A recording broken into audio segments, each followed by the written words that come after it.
Good morning, Raider Nation. Welcome to the next episode of Raiders Monday Morning Back. Good morning. So we are your hosts. I'm Jeff. I'm Chris.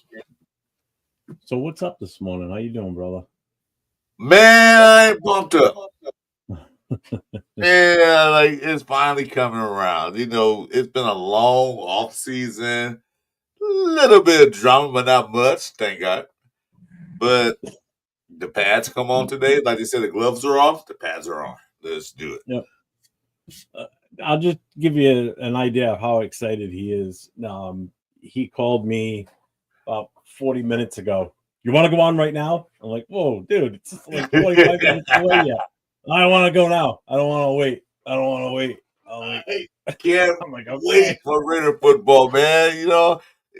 Since February, man, it's like February, March, It's been a long April, off season. May, the draft, OTAs, and all that stuff. Okay, good. We got through that. Let's get to the real football, the hitting. Let's go. Well, you got yours? No, actually, I drunk in the house. I drank like 3 cups of coffee already. Well, That's I got why mine. I'm Good morning. This guy runs on Duncan.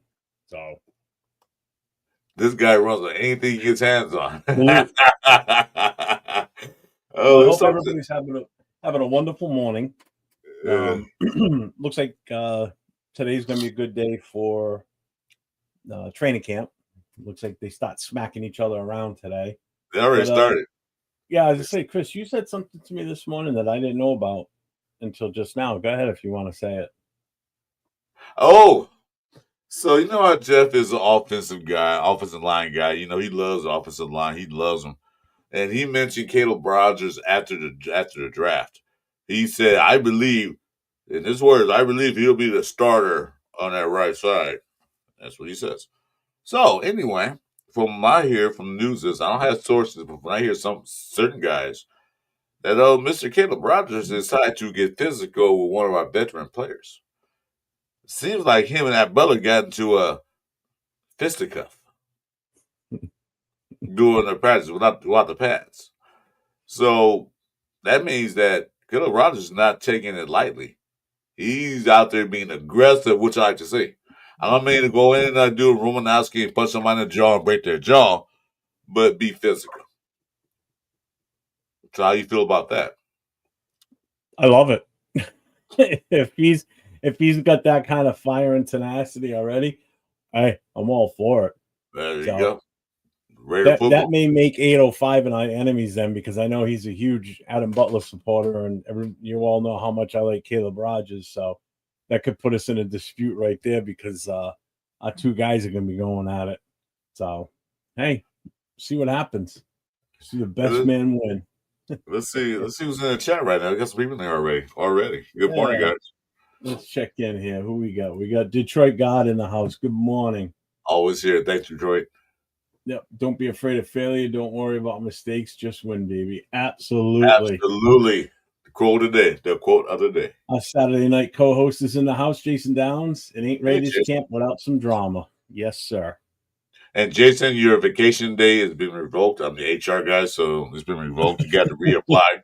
So you got 24 hours to reapply for your vacation day. Well, you're going to find a fill-in. How you going to start working you go on vacation day? Get out of here. Dan Tessie is in the house. What's up, brother?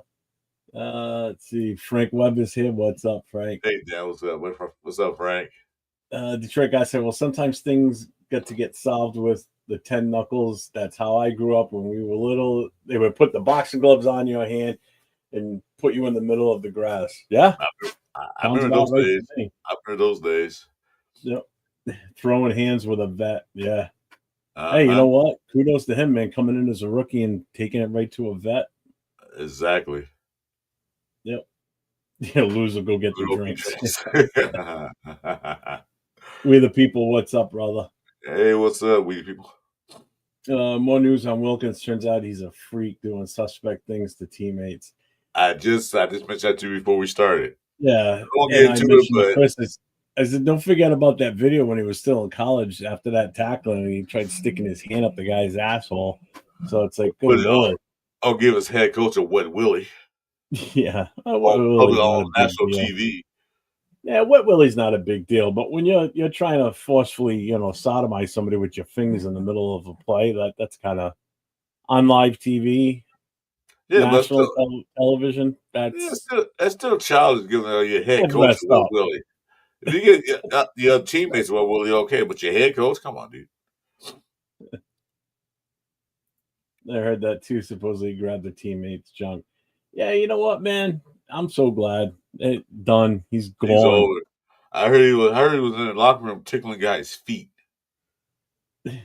I'll just take like a box of Joe. Jesus, man. Oh, he definitely is. You see it with his antics, and then you see it with his inability to commit to the rehab that he was supposed to be doing. So yeah, there's so much going on with that. See me for a minute, guys. I got to sneeze. Where the fuck did he go? Oh. Sorry about that. I had a big sneeze coming. I don't want to sneeze in everybody's ears. The tickler. Plus, if you get on your camera, you can clean it off. Hey, it's a dry sneeze. Wilkins' new nickname is the Tickler. Yeah. You can just get Chris a nice big bottle of scotch and it'll be good. Nice bottle since I'm a Jack Daniels man, but Jack Walker's still good. Well, speaking of Wilkins, we're not going to hop on him too much. Just like Pete Carroll's press conference the other day, they asked him the question, he gave the answer, and it was done and over with in less than a minute, and it never came up again. Mm-hmm. So with Christian Wilkins being released, the defense is being reshaped. So now it's a matter of now who's stepping up. Right now Pete Carroll's emphasizing strong performances from Geno Laulu and Tyree Wilson, who are stepping up for the interior defensive roles. We're going to play, anybody that missed it, we're going to play the press conference from yesterday where Patrick Graham came out and talked. And someone does ask him about Geno Laulu, but we're just going to stop playing the press conference. And let me make sure you guys can hear it. So I'm going to do it this way. And before we start, please, you guys, I'm only like 200 some away from 500. So please subscribe and like my channel, and Jeff too as well. I really appreciate it. Run it, boss. Oh, okay. Can you guys hear it? It's not even playing on the screen. You got to put it on the screen. Oh yeah, that would help. Yeah, it usually does. I'm excited for him to get a chance to get out there, get better. Glad he's back. His energy, both on the field and in the classroom, it's infectious. And the fact that he goes out there and he executes at a high level, it's always encouraging to see that. And it's a good example for the other players. You guys got Jermaine pretty late in the offseason process. How has he done in terms of picking up what you want, and what can he bring to the defense?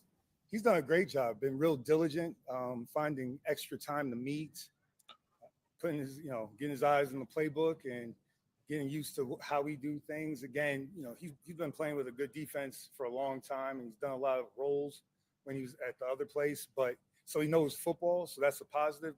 And I'm just happy to have another weapon out there on the field. You guys have had a few people rotating in your cornerback since OTAs. What have you seen just from the competition from that group? The thing that stands out there. If the chat, can you guys hear it? I just want to make sure you guys can hear it. Good. Hanging out in the cafeteria, downtime at practice or before practice, all working on their craft together. The thing that's encouraging, you see a lot of length out there. Welcome to the show, man. Hey, welcome. It's a space game in this league, and the receivers just keep getting better. I wish LSU stopped having receivers. Maybe we would have less. They should have a whole bunch of receivers out there. But we got a good collective of a good group of fast, long guys. And then tomorrow we'll get to the physicality part in terms of seeing who's going to be able to support the run, see if we can get their hands on people and press. So I'm encouraged. Along those lines, you guys did make a lot of changes, not just a lot, but changes at cornerback. But Cameron is this guy that's been here, and he got thrown in the fire a little bit. The Cameron got thrown in the fire last year, saw him running with the ones today. What about his progress so far? For me, Pete Carroll turned down the towel the other day. This guy needed the towel. He did. He's sweating out there. Oh my God, was he sweating his ass off? The best thing that could have happened, I just love the fact that the room is competitive. There are a lot of good guys in there, and it's driving all of them to improve. Because if you have you got to be ready to go. There's a lot of good players in that room. So not to single out Cam, but the thing about Cam, he works really hard. He corrects his mistakes. And he has all the tools. He's long, he's fast, he's physical. We'll evaluate that a little bit more tomorrow. But I'm just real pleased with the progress he's made from rookie year to now. How important is it to be able to rotate younger guys in and get them another taste of what it looks like maybe to run with the ones or even the twos? They all got to get their experience out there on the field. The field, when we go out there to practice, and it would be funny if you guys just track the amount of time from the head coach to the coordinators to position coaches, the time they spend on trying to get every minute of practice right, because it's truly the most important thing we do. I love my PowerPoints and the presentations on the playbook and all that stuff like that, a little speech here and there, but none of that stuff really matters. It's all about practice. So being able to rotate those guys, Joe and M-Rob doing a good job of rotating them is priceless, and they need those reps out there. They need those reps. Could you talk about Geno Laulu, please? Mm-hmm.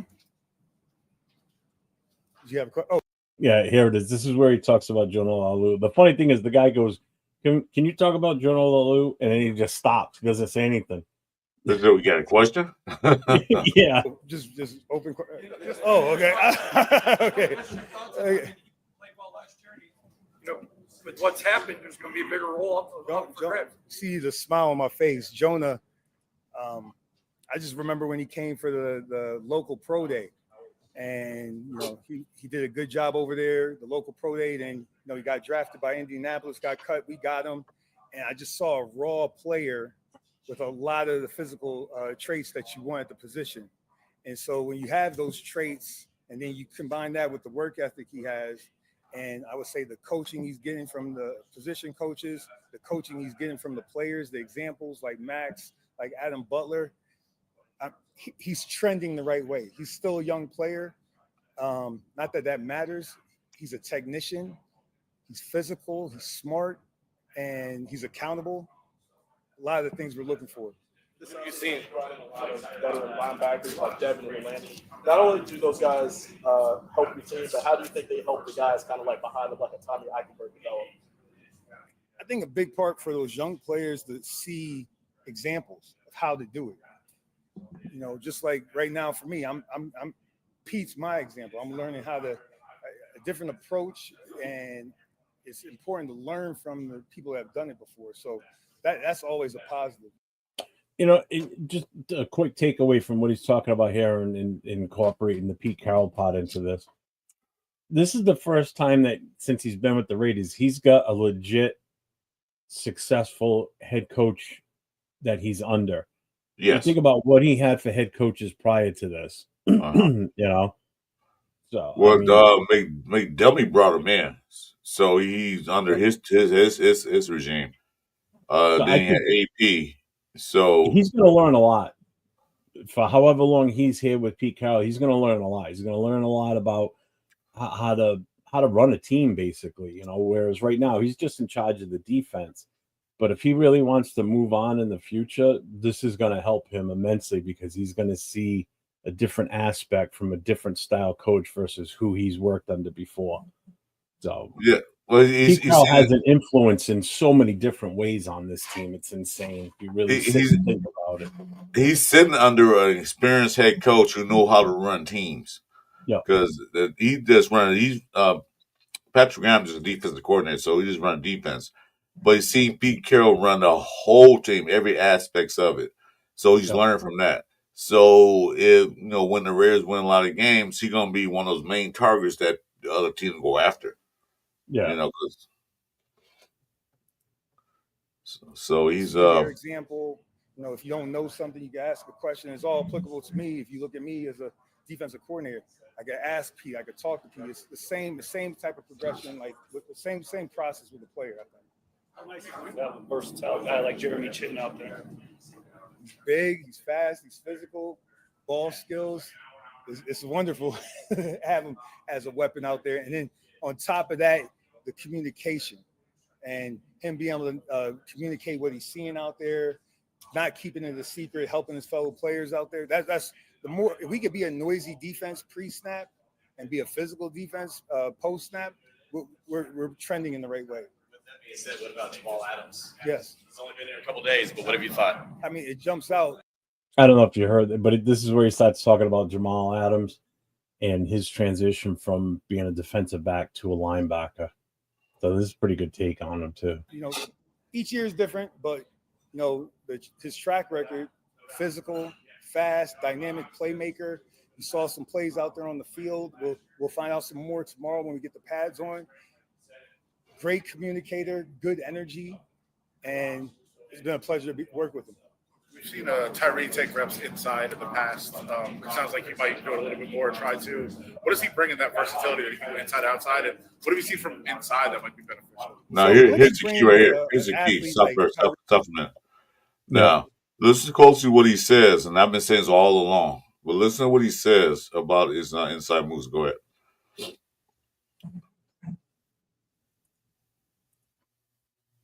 Down there. So Tyree's long. He's got quickness.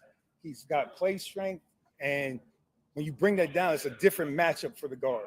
So that's the first thing you're looking at there. And then from there, just getting them the reps to develop a move, a counter move, counter move. You don't need a whole lot to start off.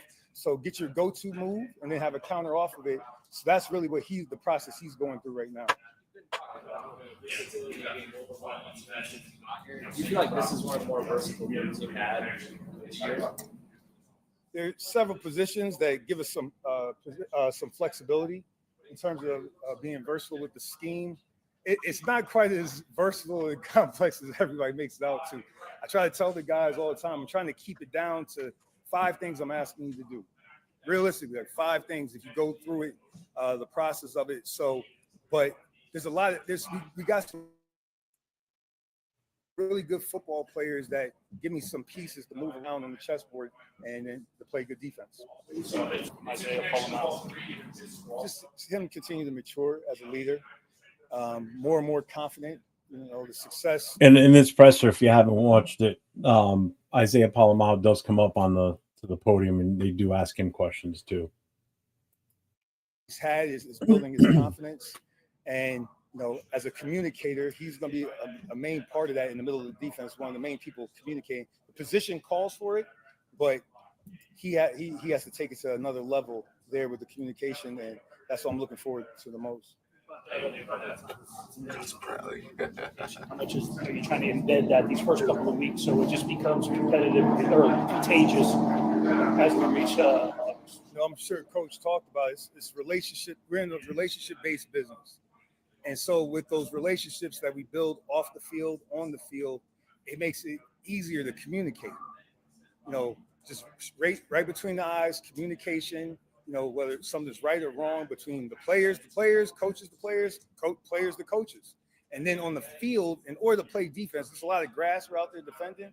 If we could communicate effectively, be a noisy defense and kind of cut down the variables by seeing a cut split, seeing where the quarterback is, if he's under or in the gun, and cut down the variables, that puts it back in our favor a little bit because they have a play called and we're reacting to the play.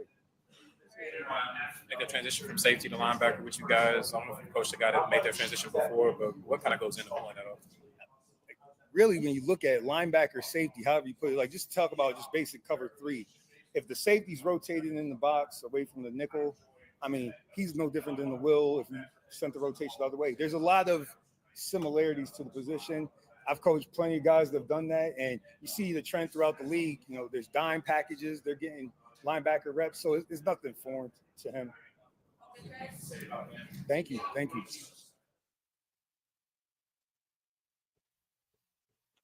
All right. So what ends up coming up next is Jonah Laulu. I gotta skip forward to it. But see, the point I made before about Tyree Wilson, he had one move. He had just the bull rush, and what did Patrick Adams says? He got to develop a counter move. No, because bull rush don't always work in the NFL. I mean, in college, yeah, because you're a man amongst boys. But now you're playing against men. That bull rush might not always work. Sometimes it does, sometimes it doesn't. You gotta have a counter move. So you stop the bull rush, you gotta have some type of counter move. That's what they got to develop. Just to remind everybody that's in the channel, if you're new, make sure you get over to Chris's channel, Chris for Raiders podcast. Hit the subscribe notifications. Give him a thumbs up on this video, and same on mine, 401 Raider Jeff. If you haven't subscribed, go ahead, hit that subscribe button, the notifications, and give us a thumbs up on this to help out the algorithm and keep us going so we can keep bringing you guys the content that Chris and I have been doing. So we're on 3 different shows together, so we're always together, and Chris loves every minute of it. I'm still filing for a divorce, though, man. I was waiting for paperwork to get in. I hate you. That's Paulo right there. Talks a lot about process of leadership role and being a big communicator out there. That's been a big word that he used today. How you feel in that role, staying into it, how you see the defense respond. Yeah, I mean, I think as it's part of our job description as safeties. We have to communicate, with the quarterback to the defense. So it's on us basically to make sure everybody's on the same page. And if it's not, there's really only 2 people to look at, and that's safeties. So when stuff like that goes awry, I mean, it's on us. But I like that responsibility. It puts me in that leadership role, like you said. Exactly. But, I think it's on everybody in the room to really be in the playbook, understand what we're supposed to be doing so we can understand how we're being attacked. How's the first everybody knows. I mean, I think everybody did a great job on over this last break. I think everybody came back and hit the ground running. I think we're doing a really good job of just stacking days, honestly. It's hard. Everybody's always going to talk about, we're going to be in the playoffs, we're going to be Super Bowl, all that. But it takes one day at a time to do that. So I think we're doing a really good job of that. You are actually taking, very vocal this camp, much more than I've ever seen you. It seems like yesterday you were the kid hoping to make the team. Now you're a leader. Are you able to appreciate how far you've come? Yeah, absolutely. I mean, I talk about it all the time to some of the guys. Like, being undrafted, they're trying to get rid of you right on day one, So, I mean, you have to have that chip on your shoulder and that in the back of your mindset of, like, they're trying to get rid of me. I got to do something to separate myself. And I think understanding the playbook and kind of being put in that role of leadership, like I said, it's a lot of responsibility, but I accept it. But if the guys aren't listening, you're just chatting. So how does it feel like you've earned their respect now that they listen to you? Yeah, I mean, I think it comes down to just the confidence of just knowing what you're supposed to do and knowing your job. So, I mean, when you know what you're supposed to do and everybody else, they can look to you kind of just to get on the same page. So, kind of be on that. See, I like this kid because he's soft spoken while he's at the mic, but he does his talking on the field. You know what I mean? He's very intelligent. He talks like I can understand everything he's saying. He doesn't come off like some of these other young punky type players. But he does. He lets it all out on the field is what he does basically. Yeah, the cocky player, the one coming out there, I'm this and that, I'm this and that. He's not like that. Yeah. Remind me of his uncle. Oh, Troy, yeah. Yeah, Troy he did all of this talking on the field. When he's on a mic, he just talked calmly and cool and everything else. He reminds me just like that. Silva, yeah. He if anybody that knows Hondo, a lot of these, he was asking a lot of questions in this presser yesterday. I think most of the questions the ones where you can hear them very clear is definitely him.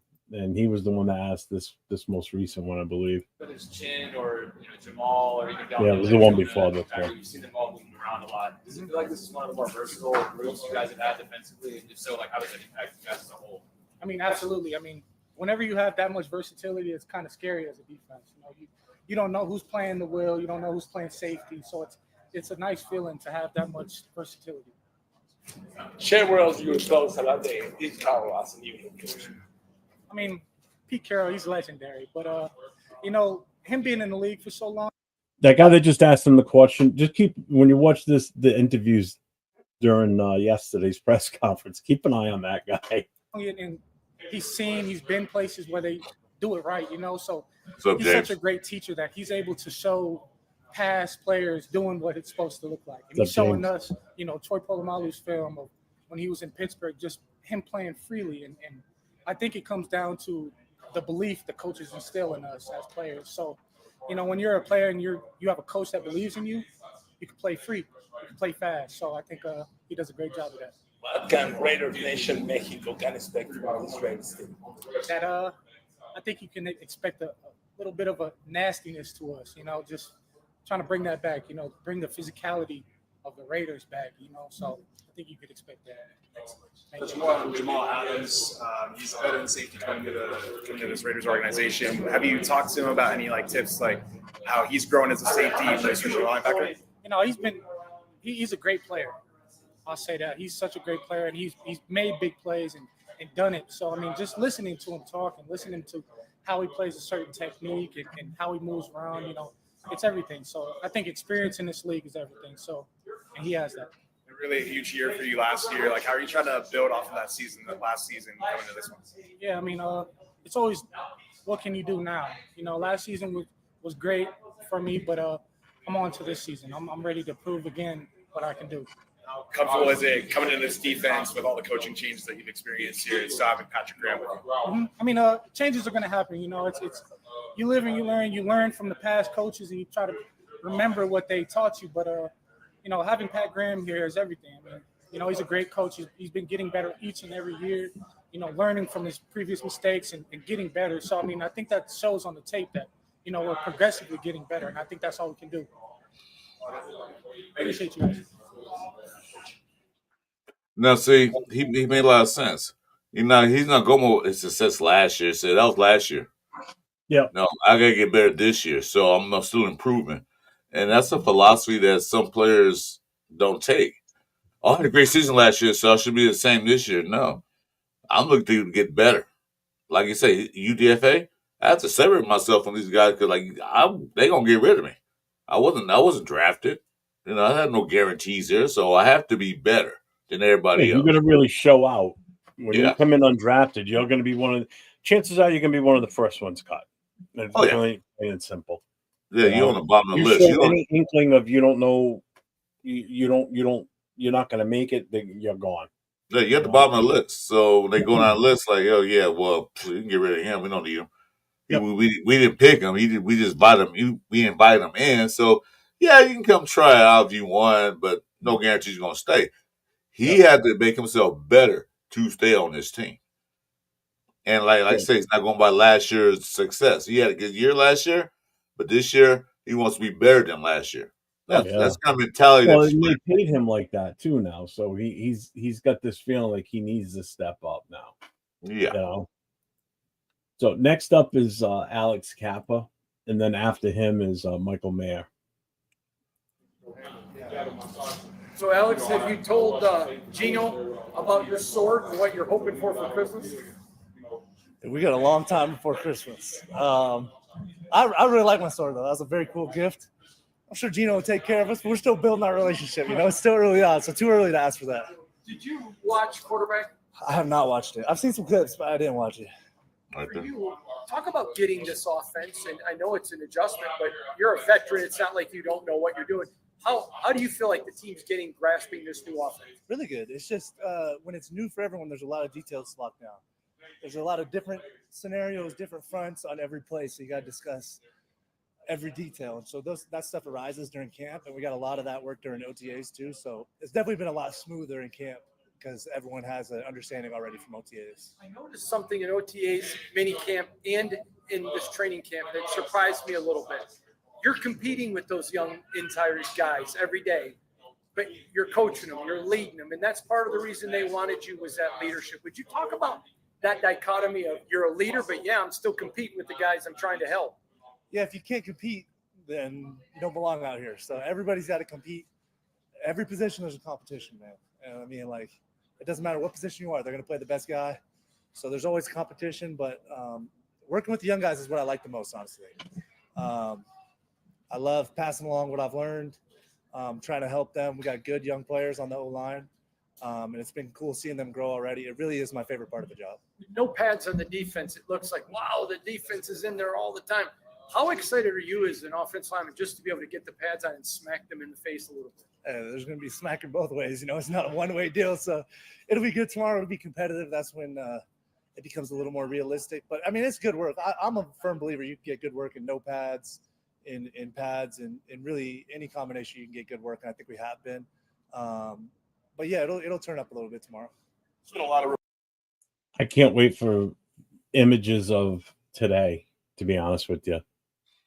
For that reason right there, just because they're going to have the pads on, I want to see that offensive line going up against the front four and on defense and the linebackers.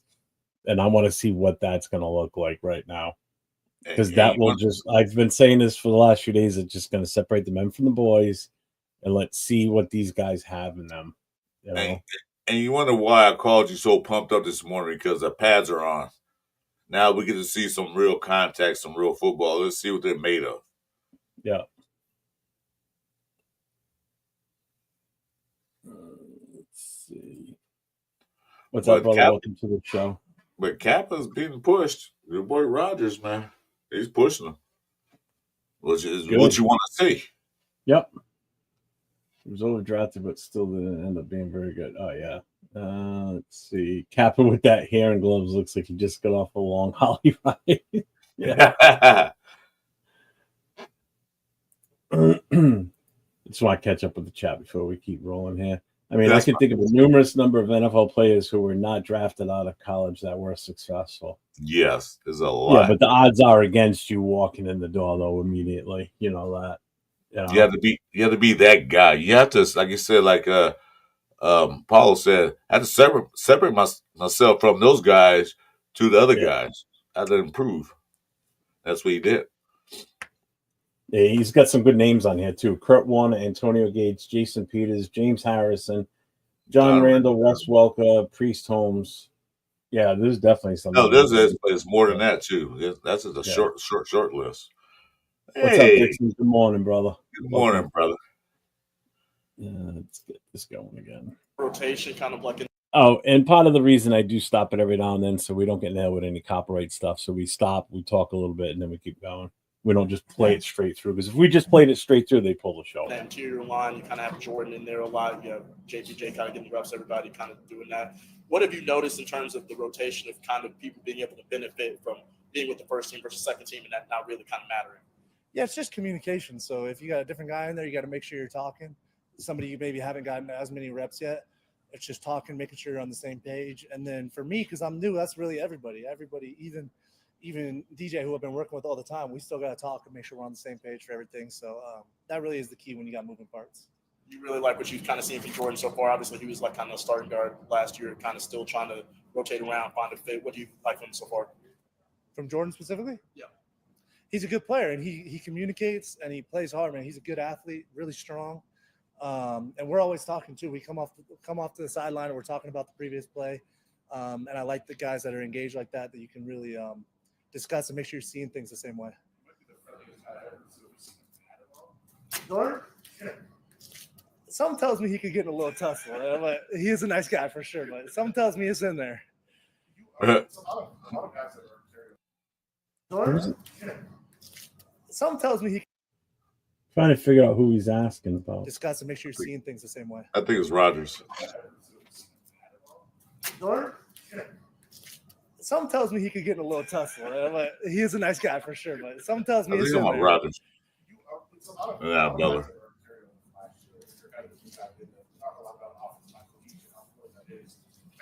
What is that process of you fitting yourself in the stack? Yeah, there definitely is that element, but it's also a new offense. So, so even for the guys that are here, we're still learning it together. And yeah, I'm just trying to fit in, learn the culture, learn how to work with everybody. it's a great room. They're very welcoming, and they want to learn, they want to teach. So we're helping each other and we're getting better. Talk about learning a new scheme. When you think about Chip Kelly and what he's trying to implement, what are some non-negotiables from the offensive line that he requires of you to really make his scheme work? That's a good question. I would say first is being on the same page. If we're all working together, that's the key for any offensive line.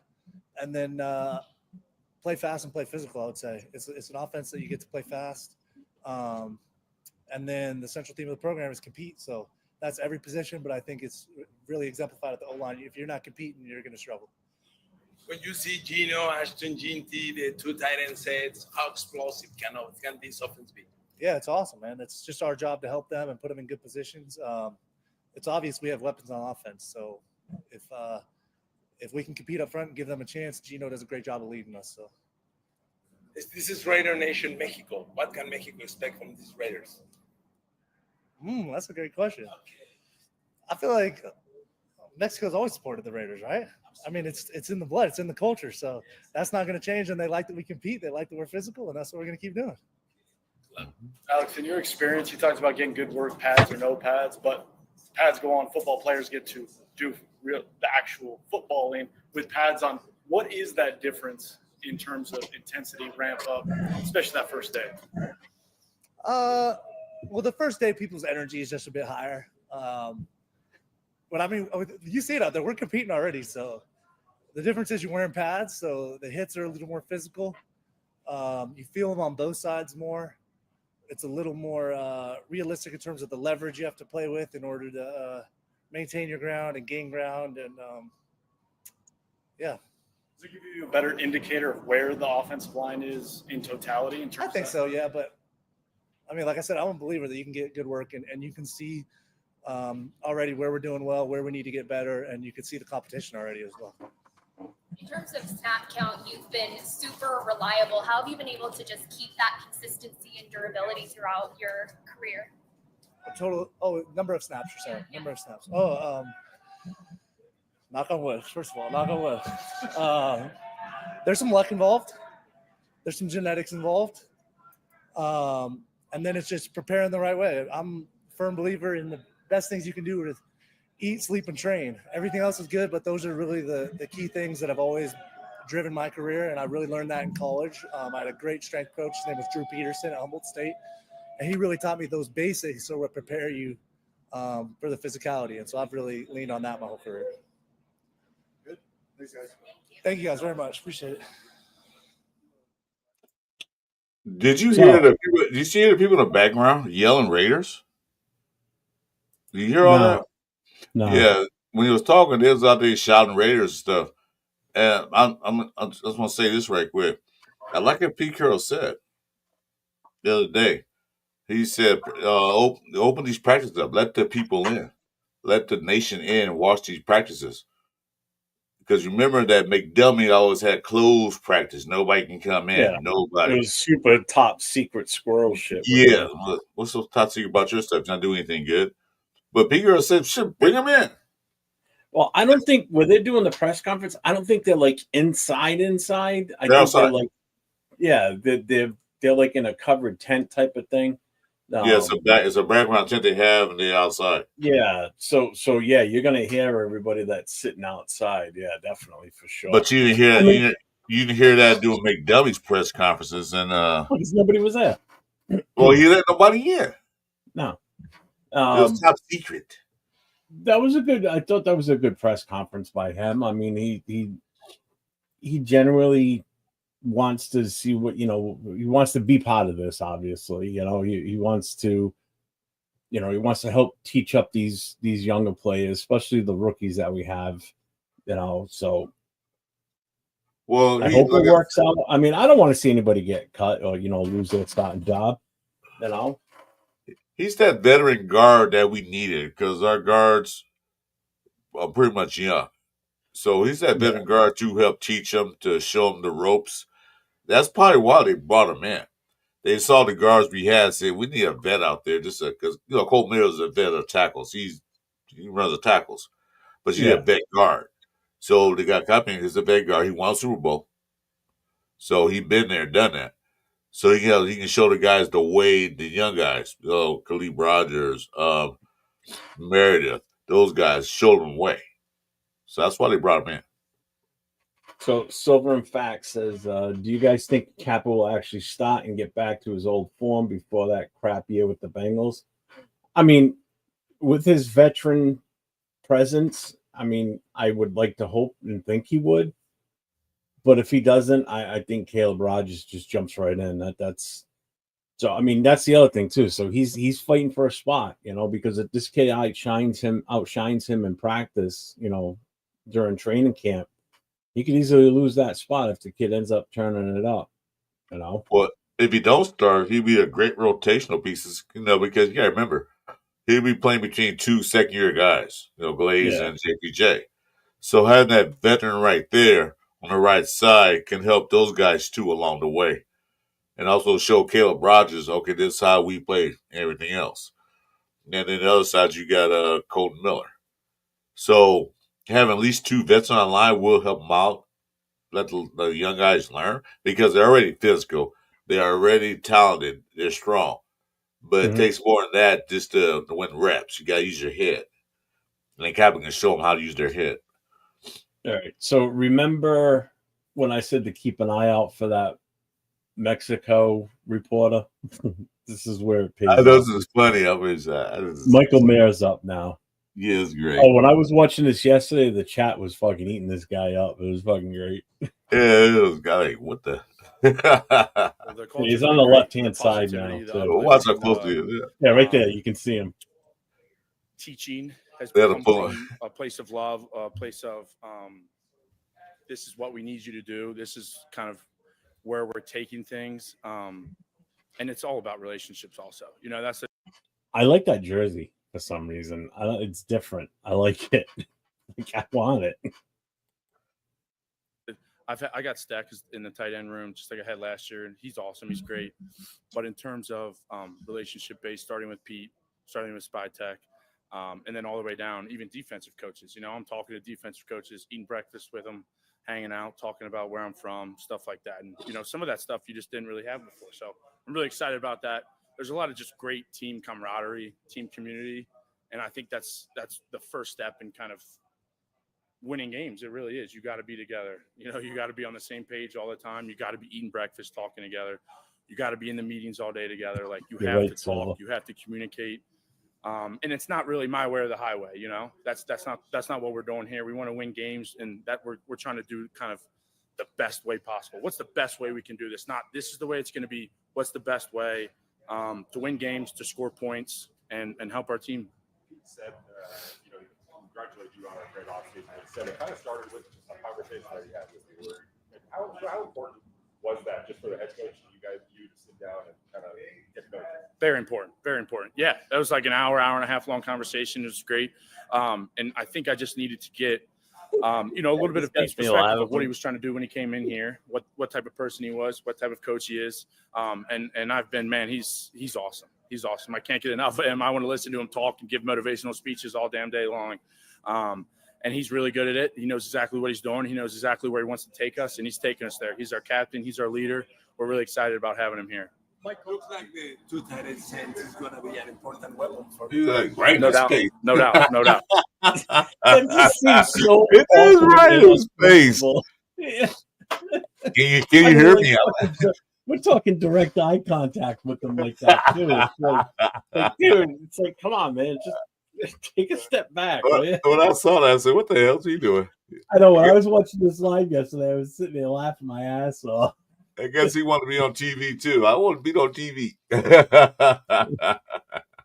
Yeah, I honestly, I wish we could do a little bit of that, like we did last year, and we're going to do it. We've had a great spring, like he said, in the first 3-4 days of camp. We've done good stuff, and we're still adding some stuff into the offense. So there's going to be a lot more 12 plays coming in.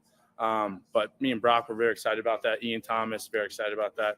Got a lot of great tight ends in that tight end room. I mean, there's no doubt about it. And why wouldn't we use them? We can block, we can run, we can catch, we can make people miss, things like that. So we're excited about that in the tight end room. How about the chemistry you are building with Geno? Oh, yeah. I mean, that started, you know, when I got here and whenever that was, end of March or beginning of April, just throwing. Man, it's just that's what it comes to. You're just throwing, trying to. No, they finally told him, "Hey, dude, back the fuck up." Yeah, they yanked him back like, "Hey, get back!" He blocking our view. Oh god, that was hilarious watching that. That's all like, what the hell? Gain as much experience and kind of let him how I know I run my routes, how my body works, how I get out of my routes, things like that.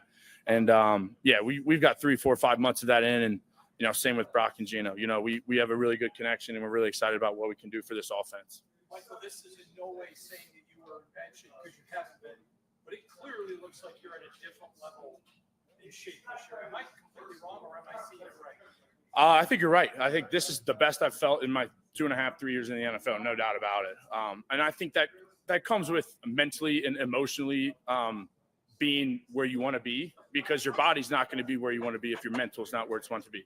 And, you know, my mental and my emotional it's the best it's been also. So it's a connection of all three, and the physical also. And, you know, AJ Nibel, the strength coach, he's done a great job with me this off season. And I did a great job with myself when I was home for the 3, 4, 5 weeks this break. And I'm just really excited to keep getting better, man. It's day by day, step by step. I'm working on all my routes out there. There's still a million things that I need to get better at in terms of the blocking game, hands inside, keep my feet moving, stuff like that. So, you know, it's wake up every day. What can I get better at today? And then take it day by day. Whenever you talk to any of the coaches or anybody of like who's had a good offseason, like you're one of the first guys they always mention. I mean, have you paid attention to that? What does it mean to you to kind of hear that? I know you talked about mental and emotional. Like, how much does that help the confidence knowing everybody's noticing what you're doing? Yeah. I think coming into the offseason in general, I think I had a lot of confidence in myself. And I think, you know, you say, no matter what anybody says about me, I know what I can do. I know what I'm going to do. And I came in, I feel like I had a great spring. So even hearing that, it kind of seconds it a little bit, which is great. At the end of the day, it's in here. It's for me. It's in here. It really doesn't matter what any coach is saying, what any media person's saying. It's what I have to do to get myself prepared to play football and to be the best of my ability, physically, emotionally, and mentally. That's what it comes down to. You kind of talk about the mental aspect. You know, when I was watching this yesterday, I didn't realize how big he really is. You know? I'm going to say something. Go ahead. Go finish your story. I'll say something after you finish. Go ahead. No, that's all I had to say. That's why I said go ahead. Oh, well, you know what? You know what he reminds me of? You don't watch those high school movies, you know, high school. He looks like the bully that always picks on the nerds to me. You know, he's like one of those guys like, yeah, you know, he's a captain of the football team, walks around the middle of the hallway, pushing everybody in the lockers. That's what he looked like to me. I'm not saying he is one of those guys, but he looks like that. And then Brock Bauer is like one of those guys that protect the nerds. You know, he kind of, hey, stop pushing those guys around. Because he looks like one. Yeah, exactly. So he's like one of those bullies. Pretty much bald already. I mean, the rest of his presser is pretty much they keep asking him about the mental health issues and everything. So I wasn't going to play the whole thing. Well, we got always better now. That's all it is. And mental health is no joke. It's always better. Yeah. So we're going to remove that. Done with that one. Stop sharing. All right. So the next banner up, and I'm glad Jason just posted that. With rookie Ashton Jeanty is the new focal point of this offense. Now, I saw somebody mention something last night about an article they saw about Jeanty having a hard time grasping the playbook and how he's not getting it. So there's nothing that says he's not getting it. His what he had said was taken completely out of context. Basically what he's saying is it's a big difference from college level playbook to NFL level playbook. It's a lot to learn, and it's a big adjustment, and I'm doing just fine, basically, is what he's saying. There was nothing in there that said anything about him having issues or having a hard time understanding the playbook. He's got no issues. He just made a statement that said it's a lot to adjust. Yeah, but I'm getting you have to readjust. You know, you go from a 45 playbook in college to a 110 page playbook in the NFL. So there's a lot to learn and concepts. So it's a lot to learn. And plus, it's about And plus, they was talking about him catching the ball at the backfield, dropping passes. Yeah, he had to get used to the quarterback spin on the ball. Every quarterback has a different spin and velocity on the ball. So he has to get adjusted to that too as well. So don't take it for a grain of salt that he can't catch the ball. No. Yes, he can. Well, he's also going to take into consideration these are all 90-something different teammates that they never had before. So these are all new guys to him. So it's just like your first day at school, in a new school. You don't know anybody. He's walking in here not knowing anybody. Only the veterans know each other at this point.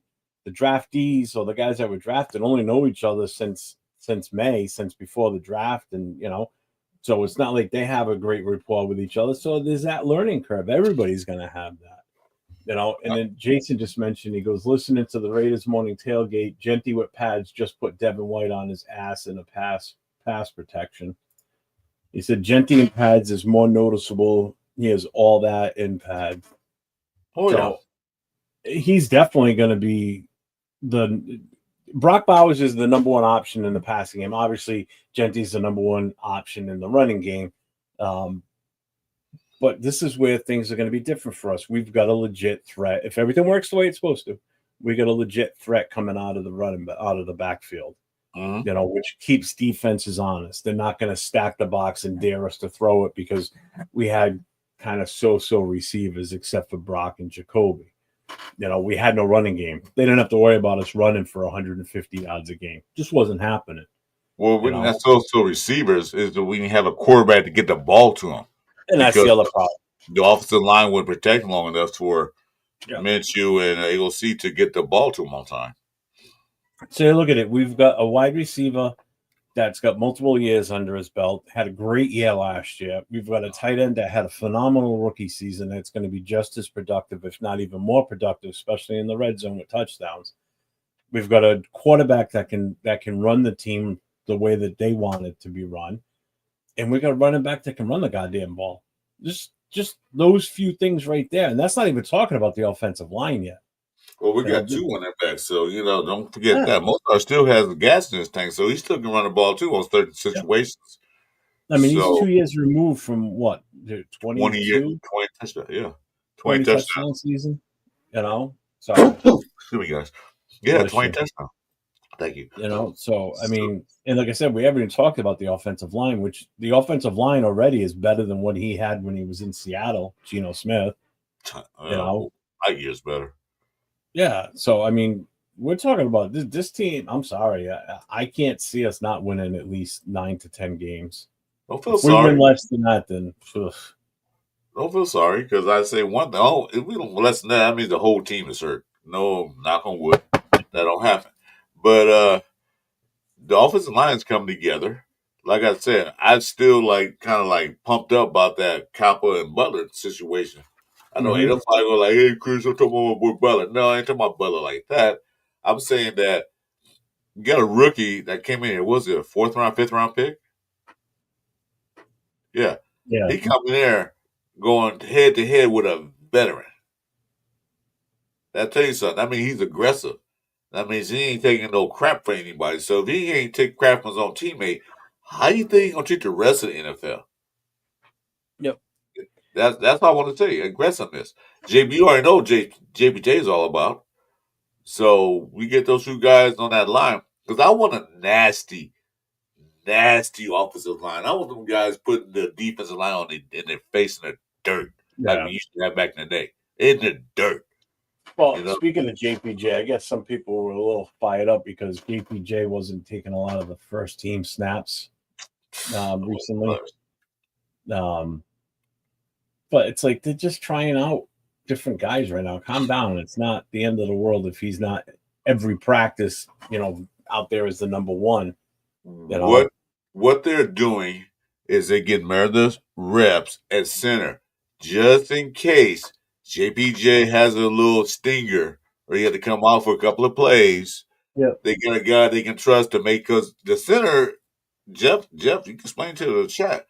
The center is the most important piece of the offensive line because he's gonna make those signal calls. Yeah, he's basically a quarterback of the front of the offensive line. He's the one that's calling out the blocking positions, the blocking schemes, who's positioned where on the second level, meaning like the linebacker is, he's the one that's looking to see what type of pass protection or what type of pass defense they're in already. A center can see all that on his way up to the line. Sometimes a quarterback can't see that right away until everybody's down in position. So he's calling a lot of the shots. He's giving those plays to the offensive line as far as this is what we're going to do. So what they're doing is getting them ready just in case. Okay, you got to learn the signal calling. You got to learn what to call. You got to communicate with the quarterback. They just getting them ready because we know JBJ is going to start at center. That's written in stone. He's just playing the second team to keep getting the reps. But Meredith's going to be the backup, seem like the center position. No Parham. It's going to be Meredith. So, so basically, they're just getting them ready for the season. And cause Pete Carroll's smart. He's preparing the guys for the season because anything can happen. They'll say, well, like I said, JPJ going on with a little stinger. He got to be out for he might be out for a quarter. So Meredith got to come in there and he's gonna be in there lost. Like, no, they get them ready so when you go in, you're ready to go. That's all it is. All right. That interception on Geno, was that today in practice or? It has to be today because he broke up a pass with Brock Bowers on a touchdown yesterday. I think I know what you're asking. You're asking who is Geno throwing to? The one where Jeanty put White on his ass? I don't know. Jason might know that. Obviously I can't listen to it right now. Well, we can't see it, so yeah, listen to it. Where was I here? Oh yeah. So with like Jeanty, so he's already being touted as a cultural shift for the Raiders. They're projecting him as an all-pro. And I guess Tom Brady came out and said something too about him. He sees him as the engine of the offense under Chip Kelly and Pete Carroll's system. And I got to agree with that. I mean, the offense is going to run through him, literally. It's going to be what he does and how successful this team can be. Because without a running game, we're fucked. Plain and simple. We're no better than where we were last year. You saw what we saw last year. 2.8 yards a carry. Yeah, because I had never known the Raiders would be the bottom of the barrel and run. But we'll talk about that tomorrow night. Me and Jason will talk about it tomorrow night and Chewy. But, at the bottom of the barrel. Come on, man. I never knew the Raiders would be the worst running team in the NFL. No. Receiving, maybe. But not running. Man, I think I'm allergic to something here. I got to change my cologne. It might just be me because you're on with me all the time.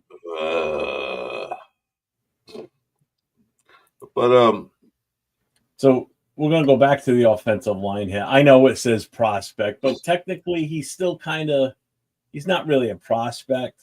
But one thing I did read about is they're saying, after obviously a solid rookie run, his second year being now with the right tackle, he's been working out with Max Crosby daily in practice. And he views it as prime growth fuel. Like, so for him to cement his role amongst, the veteran blockers like Kappa and Kolton Miller.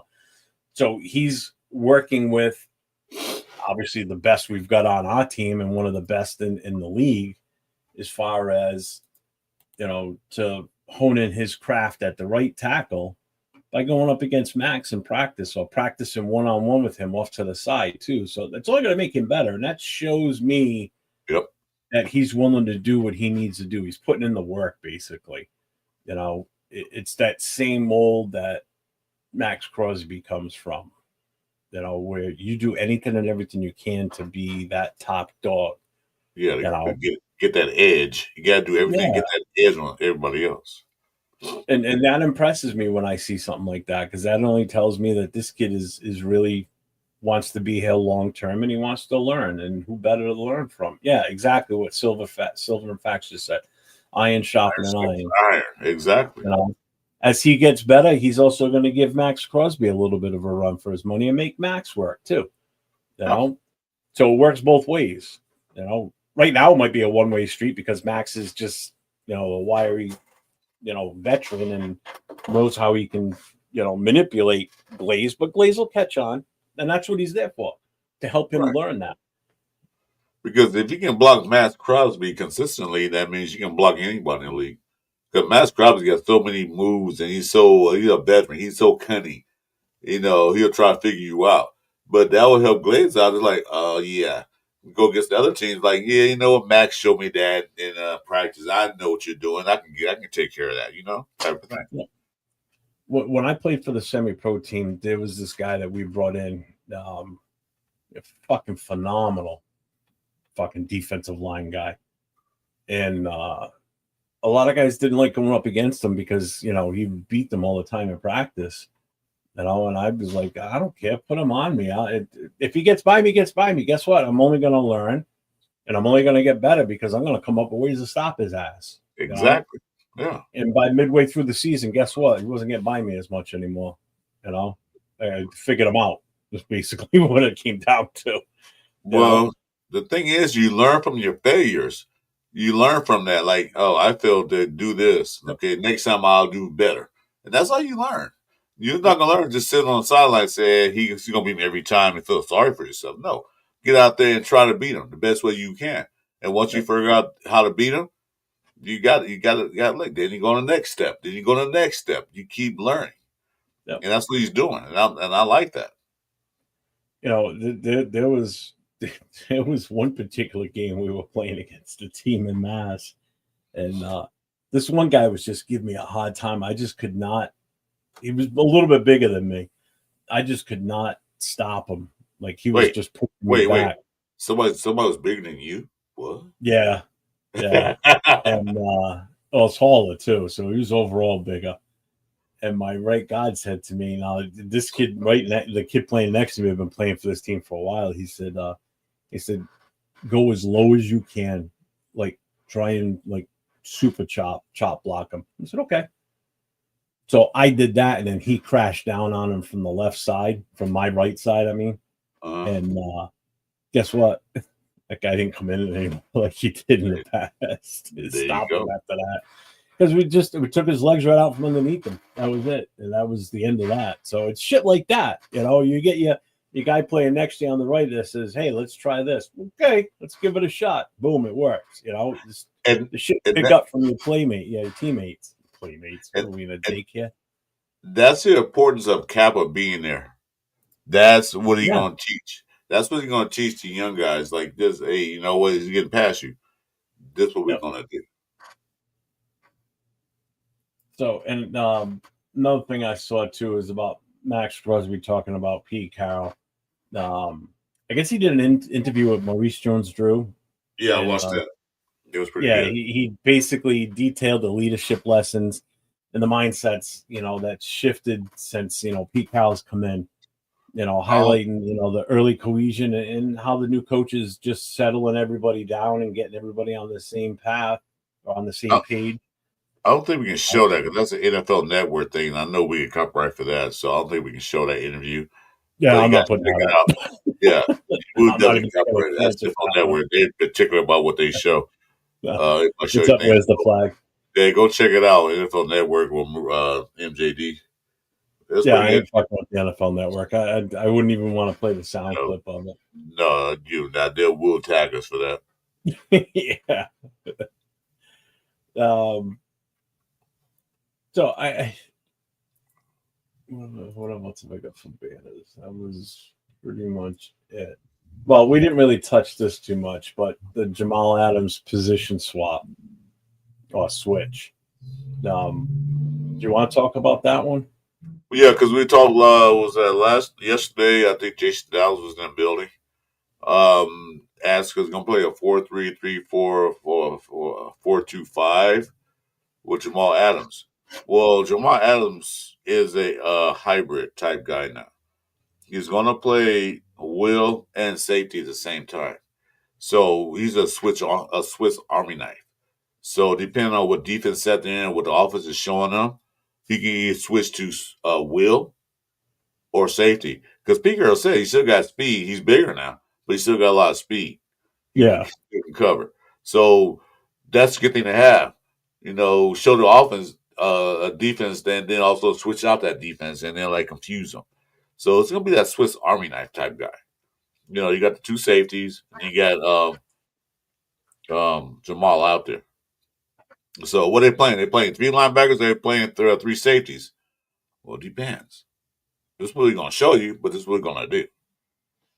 And I like that because you know, enough of this vanilla defense, enough of the vanilla offense. Let's switch things up. What do they have? Because on the depth chart, they got him as safety / linebacker, so they got him listed as both. What's up, big dogs? So where is he on this list? Hey, boy. Good morning, Roshaz. What's going on, brother? What's up, Rorschach? Glad What's you're up, here. big dog? I mean, we're just popping to say hi. Hey, that's fine. Always appreciate it. Hit them like buttons, guys. Hit them likes. So, I mean, and with that, with Adams, you know, we're still on the defense side here. We're talking, you know, the other big one is Tyree obviously being moved to an inside spot, you know, see how he fits there. And again, this week, the next few days, now that we're in pads now, we'll really be able to see what's going to work well. You know, how effective is he going to be in practice? You know, going up against the ones on the offense, you know, on the line. And Laulu too. Laulu. Yeah, they're talking about him big time. It's like 1 minute I say his name right, and then 5 minutes later, it's like I get. It's like tofu. Yeah. Well, that's you. You're the one that calls tofu. That's a fotu. No, fotu. Yeah, I mean, you saw it in the press conference when they brought up Jonah's name. I mean, he was all Patrick Graham was all excited. You know. Yeah, he got a big smile. About what he was, you know, what he was like in the pro day, and we didn't get a chance to draft him, but we did get the chance to pick him up, you know, off the practice squad from the Colts, and you know, he's happy with it, obviously. Yeah, he was big smiles on that one. Yeah. Big dog. When we started off with, we started talking about the press conference from yesterday with Patrick Graham, Troy Pola-Mao, Isaiah Pola-Mao. Oh my God, why am I just drawing blanks on names today? Maybe I'm not awake. 1 o'clock here now, so I haven't had a full coffee yet. It's Monday morning, so you know this. Gotta have that Dunkin'. I gotta have my coffee or a Monster, one or the other. I'm not drinking a Monster. I've had 3 cups of coffee. I can't drink a Monster. I have a heart attack. Yeah. We know that, Roshad. I'm just saying, guys, thumbs up on both channels. Appreciate that, Roshad, for stopping there. You always be here for us, always. Appreciate it, brother. Appreciate it. Always. I appreciate everybody that's been in the chat. You know, we've had pretty much 20 strong the entire first hour that we've been on here. So we appreciate everybody tuning in with us on a Monday morning. And again, don't forget to get to both our channels. We're both streaming from our channels. Hit those thumbs, hit the subscribe, hit the notifications. I mean, we kind of talked about everything that's going on right now. I mean, I guess the next big thing to really still talk about is the Kolton Miller situation. There's been nothing on the front with that lately. It's been quiet. You know, are they even in talks? Nothing's even come out. Everybody's tight-lipped about it. You know, and the same thing with Jacoby Myers too. You know, that's it should be. That's it should be. No sense good on you. At least it'd be nice if you hear them say that, you know, we're in negotiations. At least say that. They don't even say that. I'm fine with not hearing anything about what's going on inside the Raiders, like as far as the business aspects of and signing players. That's what I want to know. They'll make a phone call. Here, Jeff, hold on. Let me call these guys up right quick, see what's going on. I got enough clout. Yeah, right. Yeah, I'll call them up, see what's going on. Hey, what's up with Kolton? Security! This guy off our phone lines. You know they're going to do something. they still got a lot of money left. They win their options. They probably do something right after the cuts. No. Well, I mean, the other thing too is they may just be waiting to see how they play during the season, and then maybe start talking during the bye week. If they both look good and they're having a great year up until that point, they may do something then. If they don't do it sooner, right. I don't expect them to wait to the end of the year. That'd be stupid. Doing something, because that's crazy. That'd be stupid because you'll be a free agent, then OG's gonna offer more money. So yeah, I'm sure they get something done. It's going to march the same way. They go unless they've already got a plan to replace the left side, but I don't see it on this roster right now. That's for sure. Well, Grant's there to learn behind him, so I'll give Grant 2 years. Yeah, but 1 year ain't going to be enough. I said 2 years to replace. 2 years to get close to replacing him. Yeah, and if Kolton Miller is not here next year to help teach the kid, who's teaching him? Barry Mumford. Like I said, who's teaching him? I mean, seriously. Again, that's my biggest worry is, we lose a left tackle like that. Even if we re-signed him for 2 years, okay? That's awesome. Sign him for 2 years. Give time for Grant to learn behind him. Or if you don't think he's going to be the ultimate replacement for Miller, then you better grab one in the draft next year or bring in a younger free agent and we dump the money on him and we bring him in. Oh, here we go. Jason says, morning tailgate reporting, first play of 11 on 11. Dante Thornton play action, 65-yard pass. That was just gorgeous. There is juice today. Okay. I like that then. Jason, our roaming reporter. Thanks, Jason. Yeah. Jason Downs on the grounds. That's a good one. I like that. I like that. Yeah. He's not there, but he's listening to other things. Show. He spent 5 hours in makeup this morning to make sure that he looked good for his camera appearance. 5 hours. Jason Downs a handsome man. He need 5 hours. He need maybe 4, but not 5. All right, 4.5. Oh, I'm pumped up. How about you, man? I'm ready. I'm ready to go. I am. I want to see what type of presses come out of today's practice now. So now I'm excited. Oh no, all behind camera. I'm ready to go. We got football this Thursday. Yep, the Hall of Fame game is Thursday night. The induction ceremony is Saturday night, Saturday afternoon. Chris and I will be back on next Monday morning quarterback. We'll just be talking about whatever the most latest news is for the team. The good thing is the Monday after that, we'll actually be able to talk about how the Raiders preseason game was, and we'll go from there. Yeah, so that's the ultimate goal with this channel is on Monday mornings after the Raiders play on Sundays. We'll do we'll review the game, and then we'll talk a little bit about the game coming up. But it's mostly going to be critiquing the game that just happened the day before.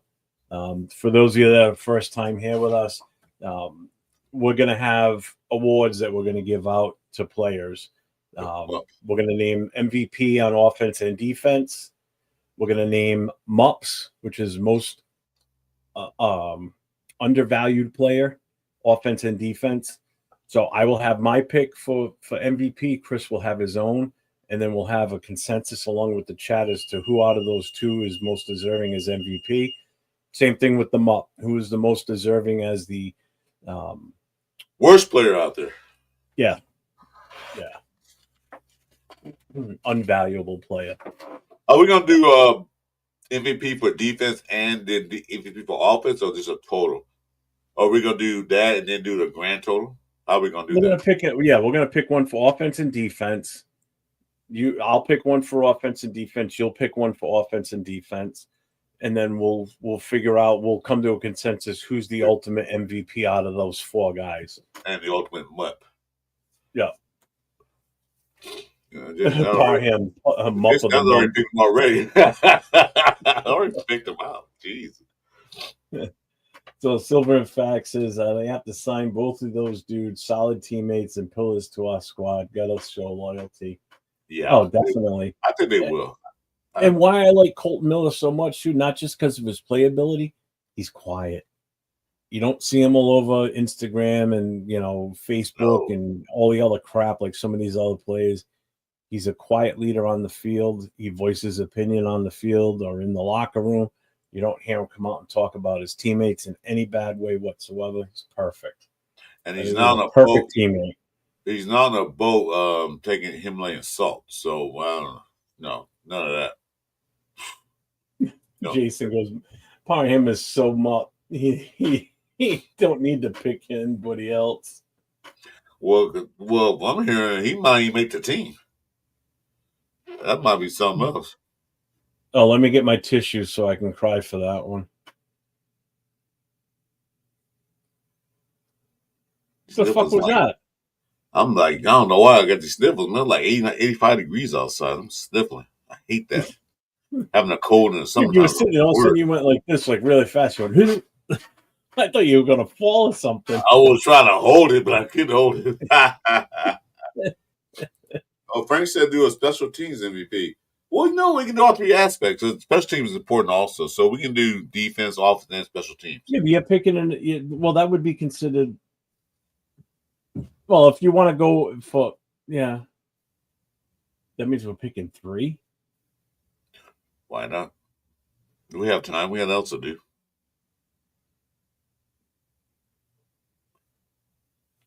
Hey, John Ray, welcome to the show, man. But the good thing is we're not going to know each other's pick until we announce it on the show. So I'm not going to tell Chris, and he's not going to tell me. You'll all learn of it at the same time. So, hey, Frank, we have to watch the game intently and write down who we want. Thanks for coming in, Frank. John Ray's in the house. What's up, John Ray? What's up, Rosetown? We heard about that. Rosetown. Salute, Rosetown. Welcome to come in. Welcome. Yeah. Welcome. Thanks for coming in. Well, we can pick, Oh, shit. We can pick the most valuable water guy. Yeah, we can pick the most valuable water guy if you want. I don't care. Tyree Wilson. So,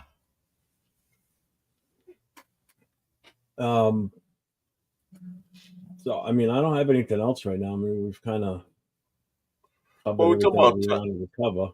I mean, once the season gets rolling and we're following up after a game, we'll have it'll be about a 2-hour show. We talk about Tyree Wilson enough, what he got. He going to move him inside, move him outside. This is how we want those guys that can we run offensive line where he can use this speed. Oh, it says speed. I don't know where that come from. But his strength and his long arms, so like that, So we'll see what they got developing him because he have to develop another move. That bull rush just don't work no more. Jason, have they said anything on that show about Tyree Wilson, how he's playing right now? Ja Raider, are you listening to it or watching Ja Raider's do the same thing.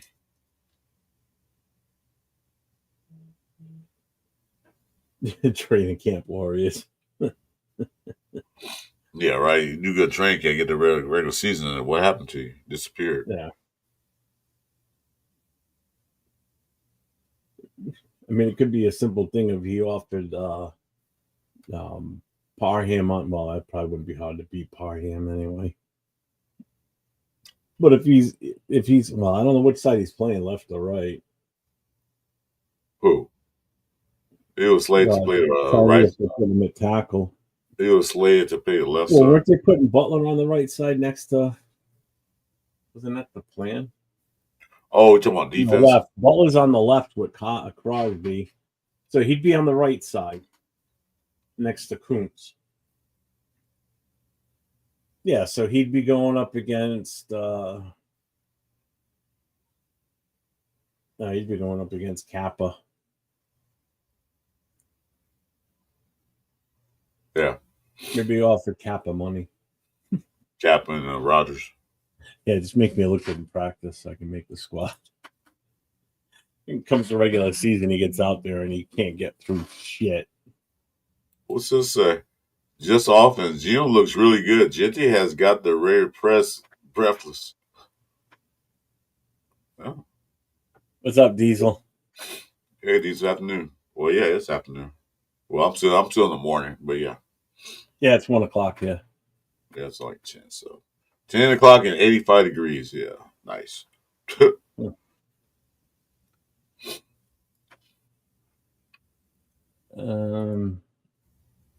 got anything else you want to add to this, or are you good? No, I'm just want to watch the end of practice and see what they say, what they do. Just waiting. The pads are on today. Thank God. We're getting the football. The first game is Thursday. The official opening of actual football.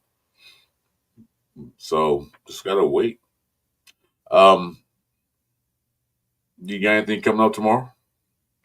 Tomorrow night I have the most notorious podcast, which is 4 chapter presidents from the Black Hole. It's myself, Leo, Cheeto Linus, Will from the Denver chapter, and James from the military chapter.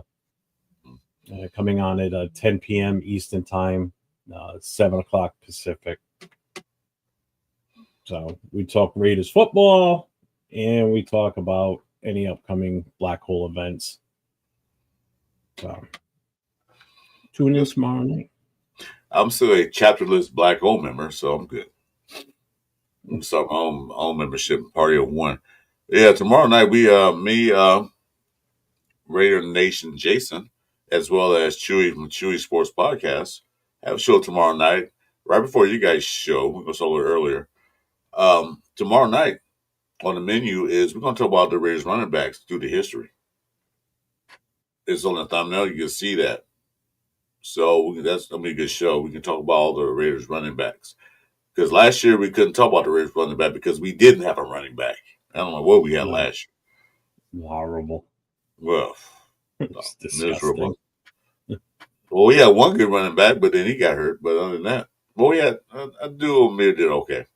But he's not an every down back anyway. So, but we'll talk about the more tomorrow night.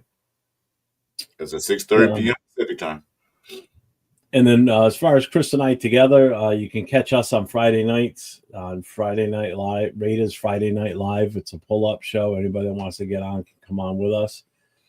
And then on Saturday nights, Chris and I and our new co-host, Jason Downs, on Saturday night. Who took a vacation day, the second day on a job. No, he'll be here this week. No, not this Saturday. No, the 16th, he's not going to be here. What's the 16th? Yeah. Oh, well, two days on a job, he takes a vacation day. Whatever. Yeah, so you can catch the three of us on the Raiders Last Call podcast on Saturday nights, starting at 9 p.m. Eastern Time, 6 o'clock Pacific. So make sure you tune in and watch that. That's going to be a good one, I think, because we're going to have a full week of practice. And we'll have quite a bit to talk about Saturday night with the three of us. That's going to be fun. I'm going to do my homework for that one to set that show up right. So that's going to be a good one. I really think so. I was going to watch the Hall of Fame, but then I forgot the Chokers and the Kitty Cats. I'm still going to watch it because it's still football. Yeah, I'll still watch it. Even though I got a show Thursday night, I'll still watch it. But yeah, we'll watch football. It's just that it's finally here, even though it's preseason. And yeah, it's the Chargers. Fuck the Chargers. Yeah, we'll see what Chargers are all about. See how weak they are. So, Did you see what Silver and Fact said about Andre James? He's already hurt for the Chargers. We got to find a way to bull rush whoever he was beating out. Yeah, I heard about that. I don't pay attention to it, but I didn't know you got hurt.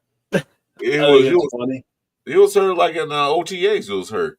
In OTAs, he was hurt. What the hell, man? You guys ain't even hit each other. How you hurt already? Crack his vagina or something? Ooh. Fucking believable. How do you get hurt in fucking OTAs? How? I don't know what injury is, but I don't care. He's not here. He's not a Raider. Bye.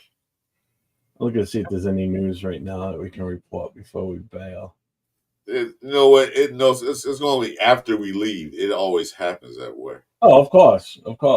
So we leave. I get a phone call. You text me. You're like, "Hey, Chris." Yeah. So we left.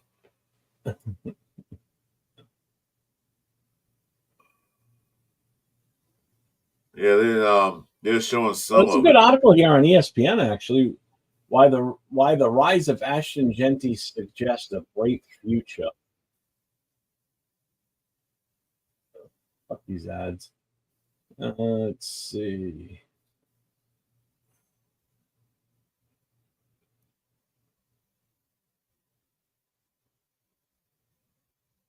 Yeah, I don't see anything else.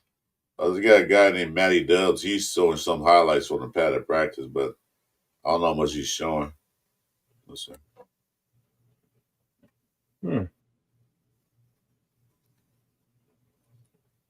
Other than that, I don't see any other news right now. All right, just we'll invite you in. You got the link, so just come on in when we finish. Huh? Jason want to join us, want to talk to us, so you want to come to the studio right quick. Yeah, we got the link. You got the link, Jason, so when you finish, you can jump in. What the hell is this Tom Selleck on my screen for? What the hell? Oh, my screen. Oh, Cordell Patterson got cut by the Steelers.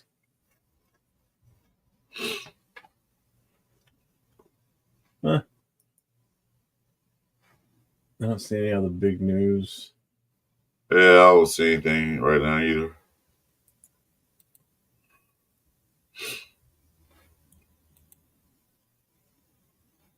Oh, the Bucks just lost one of their drafted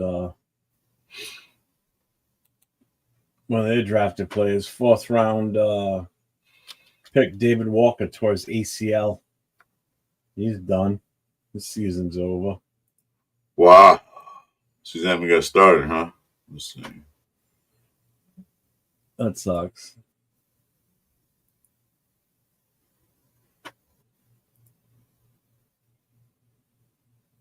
So now. All right. You ready to call it then, yes, sir? We're an hour and a half in. There's really nothing going on. We've covered everything that we needed to cover. I'm looking at nothing else. They talk about training camps or what's going on. Everybody look, but it's nothing important. If any news breaks during the day, during the week, there's a good chance to see Chris and I pop on to talk about it real quick. So that's why it's important to have the notification on so you'll know when we both go live. So. Oh, Kenny Pickett suffered a mild hamstring injury during a quarterback competition. And they got like 8 quarterbacks in the Browns. So doesn't matter. Fuck the Browns. The team's a mess, always will be. Yeah, he's reporting. Look at that. Geno died prone to bottles over the shoulders. Yeah. Now everybody's popping in now, right? What's up, Mo Val? Oh, Val. Just in time for us to sign off. Yeah, it always works that way. So we can really people pop in. We've been on for an hour and a half now. But you know what? Once we play our first preseason game, we'll be on longer. It'll be longer, yeah. We'll have a lot more to talk about. And as the season progresses, we'll definitely be on longer than an hour and a half. And then Jeff will have more than 1 cup of dunk because he have 3. Yeah.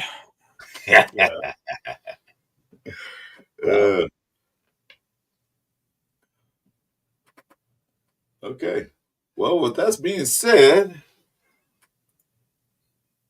I'm good. You good? You got any final thoughts? Last notes? Anything? So wait till after this padded practice, see what comes out of it. So far, we get news from Jason Downs and Jairus. Thanks for the updates. Yeah. So appreciate that. It makes me feel good thinking about what they're talking about. So hopefully it translates into something positive for sure. Yep, it will. Thanks, Trash, for your comment, dude. That's your opinion. That's fine. Whatever. Yeah, whatever. Yeah, whatever. So make sure you guys check in and hit that notification because, like I said, any news pops will be on.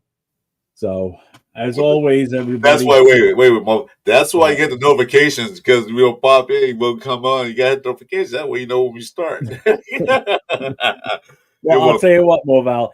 Every Monday morning at 8:45 Pacific time 11:45 a.m. Chris and I will be on. This is our new show on Monday mornings, Raiders Monday Morning Quarterback. And then again, that guy's probably Rick Rock. I mean, come on, you guys. Do this every time. Try to keep us on longer.